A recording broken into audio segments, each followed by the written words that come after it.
Good morning, dear children. Now we will move to our 11th chapter, calorimetry. Okay. So first we'll consider about heat. How can we define heat?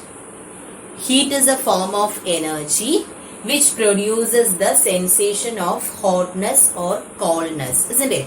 So if the heat is more on a body, we will call it as a hot body, and if the heat is less, we will call it as a cold body. So actually heat says us whether the body is hot or cold, isn't it? Now, when you consider an element, it is made up of atoms and molecules, and already we learned that these molecules are always in random motion. Due to motion, which type of energy is possessed by the molecules? It possesses kinetic energy, isn't it? So due to the motion of the molecules, they possess kinetic energy, and there is always a force of attraction between the molecules in an element. And due to this force of attraction, it possesses potential energy. Okay, so the molecules in an element or a material are always in random motion, and due to motion the molecules possess kinetic energy, and there is a strong force of attraction between the molecules. Interparticle force is there.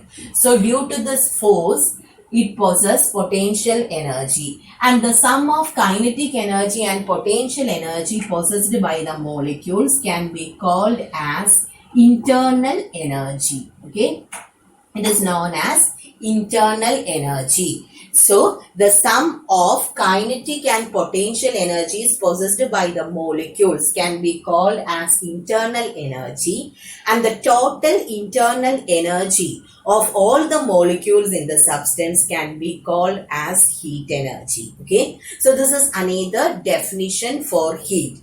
The total internal energy possessed by all the molecules in the substance can be called as heat energy. Okay, so this is the second definition for heat. Now, we know that when a hot body is kept in contact with a cold body, heat flows from the hot body to the cold body until both attains the same temperature, isn't it? So, from this we can give one more definition for heat. Heat is an energy which flows from a hot body to a cold body.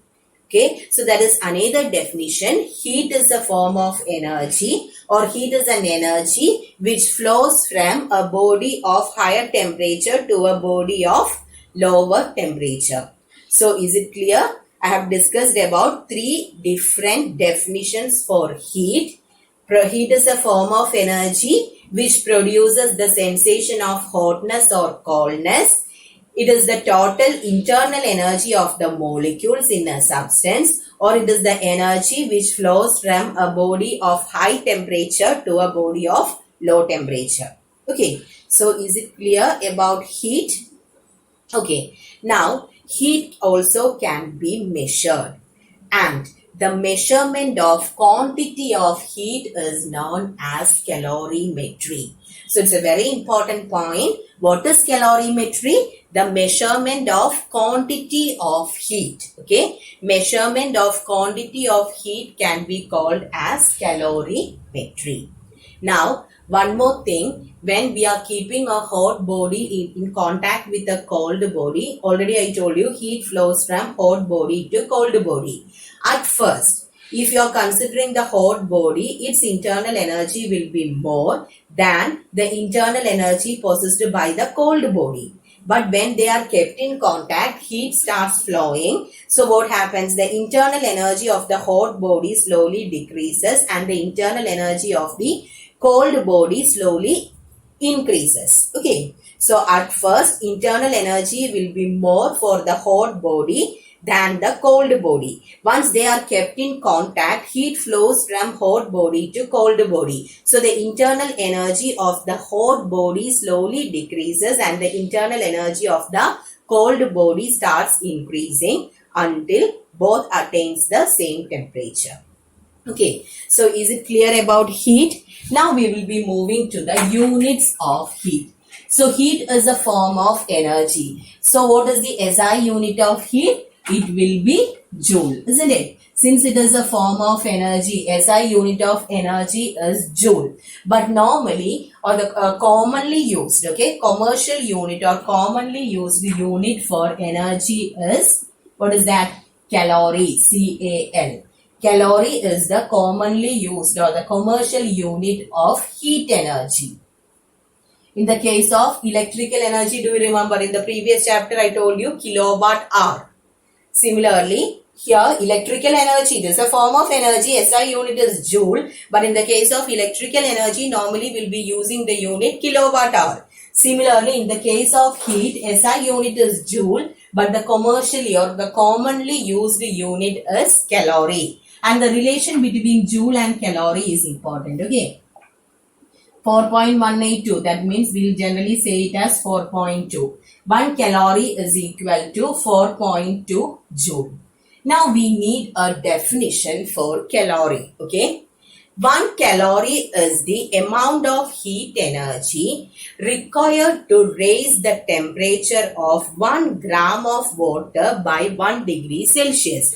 That is, how much heat energy is required to raise the temperature of how much 1 gram of water by 1 degree Celsius. So, how much heat is required to increase the temperature by 1 degree Celsius of what? 1 gram of water. That is known as 1 calorie. So once again, 1 calorie is the amount of heat energy required to raise the temperature of 1 gram of water by 1 degree Celsius. Now the problem is the thermal expansion rate is different, isn't it? All the substances expands on heating. So in the definition, if we say that how much heat is required to raise the temperature by 1 degree Celsius, the definition is not accurate.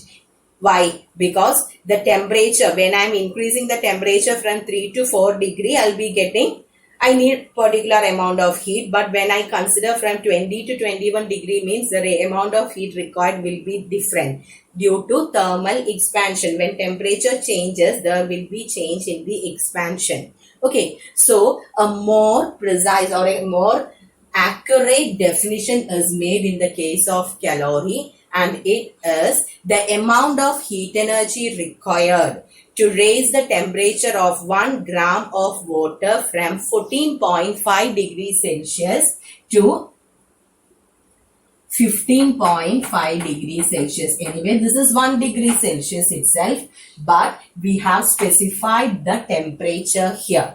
If we are simply saying that how much heat is required to raise the temperature by 1 degree Celsius, you can take any point, isn't it? But the rate of expansion is different at different temperatures. That is why we are going to specify, or we are specifying a particular temperature. So now, how can you define 1 calorie? 1 calorie is the amount of heat energy required to raise the temperature of 1 gram of water from 14.5 degrees Celsius to 15.5 degrees Celsius. എവിടെയെങ്കിലും ഒരു 1 degree എന്ന് പറയുവാണെങ്കിൽ there will be changes. Okay, simply if you say 1 degree, due to thermal expansion, there are changes. That is why we fix the temperature. So 14.5 ൽ നിന്ന് 15.5 ലേക്ക് temperature rise ചെയ്യാൻ of what? 1 gram of water, how much heat is required? That is considered as 1 calorie.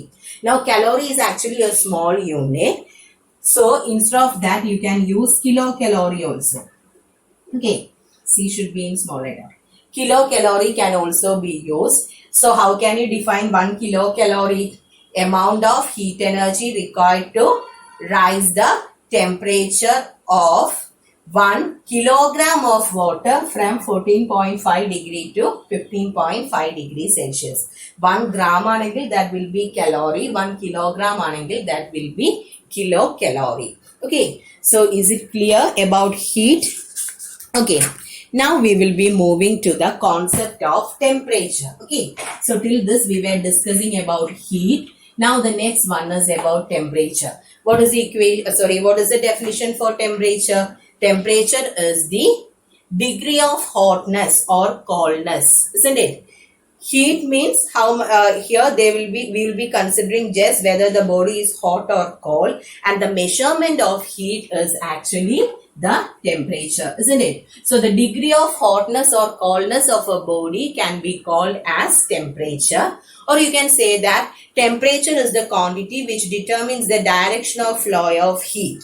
We learned that heat flows from a hot body to a cold body. So temperature decides the direction of flow of heat, isn't it? So that is another definition for temperature.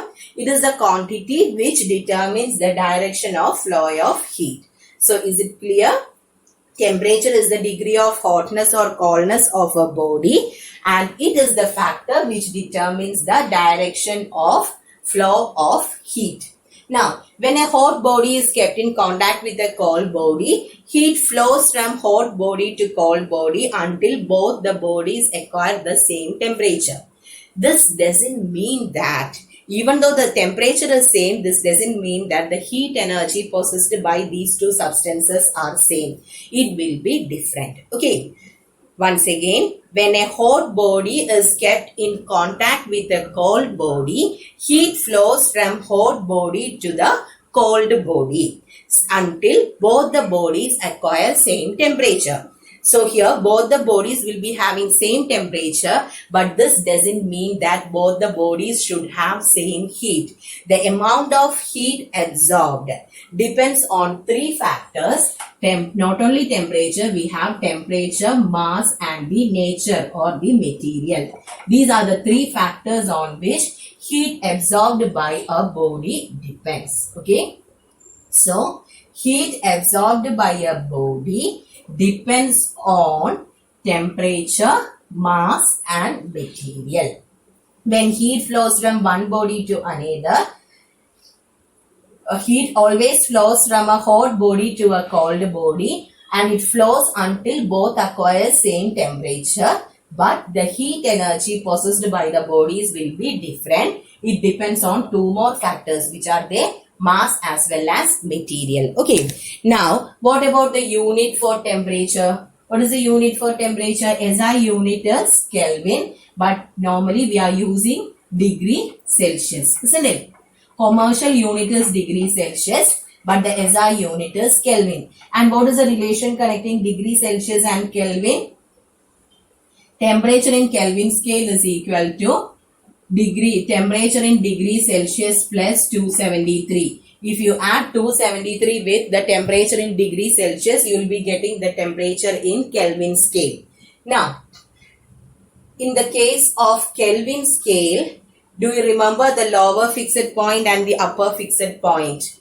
Lower fixed point is considered as the melting point of ice, and upper fixed point is the boiling point of water. So when you are considering Celsius scale, 0 degree and 100 degree. In the case of 0 degree Celsius and 100 degree Celsius in Celsius scale, when you are considering lower fixed point and upper fixed point in Kelvin scale, it is 273 Kelvin and 373 Kelvin. Okay, so when you want to convert this temperature in degree Celsius to Kelvin, just add 273 with that. And 0 Kelvin, have you heard about 0 Kelvin, or another name is there, absolute zero. This is important. 0 Kelvin or absolute zero is the temperature at which entire molecular motion ceases. Okay, so Kelvin is the SI unit for temperature. 0 Kelvin or absolute zero means it is the temperature at which entire molecular motion ceases or stops. Okay, so please keep this in mind.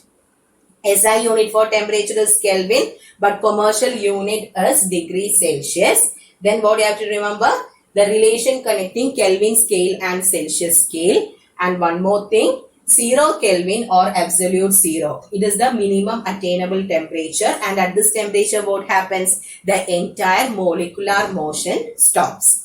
And one more thing, when you are considering the scale in Celsius as well as Kelvin, the interval is same. That is, the interval between the lower fixed point and upper fixed point, in both the cases it is 100 degrees Celsius, isn't it? 100, not degrees Celsius. 0 degree to 100 degree means 100 equal intervals are there in between these two. Here also between 273 and 373 we are having 100 equal divisions. That means if there is a change in the Celsius scale, same change will be there in the Kelvin scale also. Okay, the value will be different. The value of temperature will be different in Celsius scale as well as Kelvin scale. That is why we have this equation to do the conversion. But change happens. If there is a change, if there is a 5 degree change in temperature in the Celsius scale, then there will be a 5 Kelvin change in the Kelvin scale. So the change in temperature is same both in Celsius scale and Kelvin scale. The reason is the interval is same in between. Okay, so this is another important point. When you are considering the value of temperature, it will be different in Celsius scale and Kelvin scale. But when you consider a change, it will be same in both. Change in Celsius scale will be same as the change in Kelvin scale. Okay, so is it clear about the concept of heat and temperature? Okay, now we will move to the next part. Next, we will be considering the factors. Okay, we are going to consider the factors affecting the quantity of heat absorbed to increase the temperature of a body. In order to increase the temperature of a body, how much heat has to be absorbed? This depends on 3 factors. Okay, already we considered these 3 factors, which are they? Mass, temperature, and the material. So the amount of heat absorbed in order to increase the temperature depends on 3 factors: mass, temperature, and material. So first we'll discuss about the term mass. Okay, so listen, you're considering a 1 gram of a substance. Okay, we are going to consider 1 kilogram. We'll take 1 kilogram of water. Okay, so 1 kilogram of water is taken, and in order to increase the temperature of this by 1 degree Celsius, 1 kilocalorie of heat has to be applied. 1 kilogram of what? We have 1 kilogram of water. In order to increase its temperature by 1 degree Celsius, 1 kilocalorie of heat has to be supplied. Now, if it is 2 kilogram, in order to increase the temperature of 2 kilogram of water by 1 degree Celsius, will the heat 1 kilocalorie be enough? No. In this case, you have to supply 2 kilocalorie of heat. Okay. 1 kilogram water ne 1 degree temperature koottanannundengil we need 1 kilocalorie of heat. 2 kilogram of water ne 1 degree heat koottanannundengil, sorry, 1 degree temperature increase cheyanannundengil we need 2 kilocalorie of heat. So what can you infer from this? The amount of heat energy, heat is represented by the letter capital Q. Okay, the amount of heat energy required is directly proportional to the mass. If mass is more, we need more amount of heat. 1 number we need only 1 kilocalorie, 2 we need 2 kilocalorie. That is when the mass increases, the amount of heat energy required also increases. Okay. Now, we will discuss about the temperature when you are considering 2 objects made of equal mass. Okay. So, 1 kilogram mass is considered. We are considering an object with mass 1 kilogram. So, in order to raise its temperature by 1 degree Celsius, I have given 1 kilocalorie of heat. 1 kilocalorie of heat is required to raise the temperature of 1 kilogram of a substance by 1 degree Celsius. Now, here I am keeping the same mass, but here if I need more temperature, if I want to increase the temperature by 2 degrees Celsius, I need to supply 2 kilocalorie. Same mass ആണ്, പക്ഷെ temperature കൂടുതലാണ് വേണ്ടതെങ്കിൽ we have to supply more amount of heat. That means heat is directly proportional to the change in temperature. Delta T. Normally we will use delta T. Delta T stands for rise in temperature. Okay. Rising temperature is delta T. This is read as delta T. So here you're keeping the mass as same. If you want to increase the temperature by 1 degree Celsius, only 1 kilocalorie of heat is required. If you want to increase it by 2 degrees Celsius, 2 kilocalorie of heat is required. That means if temperature increases, what happens? Naturally, the amount of heat absorbed also will increase. That is, Q is proportional to delta T. Now, if I am considering water and copper, which one requires more amount of heat? Which one will absorb more amount of heat if I keep the mass as well as temperature constant? Water will absorb more amount of heat than copper. Copper will get heated up easily, but water will take more time to get heated. So different substances are required, or it absorbs different amount of heat in order to change its temperature. That means heat also depends on the material. Okay. It also depends on the material. So is it clear? What all things did we consider? The heat energy absorbed by a substance depends on 3 factors, which are the mass, change in or rise in temperature, and material. Q is directly proportional to M. Q is directly proportional to delta T. I'm going to combine this. Q is proportional to M delta T. Now, if I want to put an equal to sign, I need a constant, and let this constant be C. And this constant is known as specific heat capacity. Okay. It is known as specific heat capacity.